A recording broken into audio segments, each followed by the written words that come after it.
அப்புறம் வந்து யார் என்ன சொன்னாலும் அப்படிங்கிறாங்க. ஓகே, போலீஸ் வந்து மக்கள் பேச்சு கேட்குறாங்க அப்படின்னு கண்டிப்பான ஒரு விஷயம், நல்ல விஷயம். ஏன்னா நானே கண்கூட அதை தான் சொல்கிறேன்.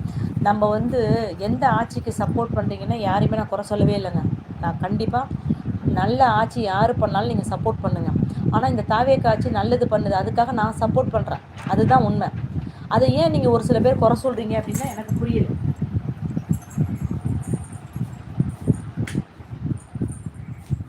உங்கள் மனசாட்சிப்படி நீங்கள் பதில் சொல்லுங்கள். உங்கள் மனசாட்சிப்படி நீங்கள் பதில் சொன்னால் போதும். இப்போ போலீஸ் வந்து மக்கள் பேச்சு கேட்குறாங்க அப்படின்னு சொல்கிறாங்க. நானும் நிறைய இடத்துல பார்த்துருக்கேன். முன்னலாம் கவர்மெண்ட் ஹாஸ்பிட்டல் போனால் காசு கேட்பாங்க. இப்போ காசே கேட்குறது இல்லைங்க. அரசு நிறைய அலுவலகங்களும் போனால் எல்லாத்துக்குமே கொஞ்சம் ரெஸ்பான்ஸ் அந்த அளவுக்கு இல்லாத மாதிரி இருக்கும். இப்போ நிறைய ரெஸ்பெக்ட் பண்ணுறாங்க, நிறைய ரெஸ்பான்ஸ் இருக்குது.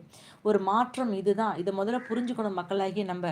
இதுகிட்ட போய் இந்த மாரி விஷயத்திட்ட போய் நம்ம ஆர்கியூமெண்ட் பண்ணுறதும், அந்த ஆட்சி சரியில்லை, இந்த ஆட்சி சரியில்லைன்னு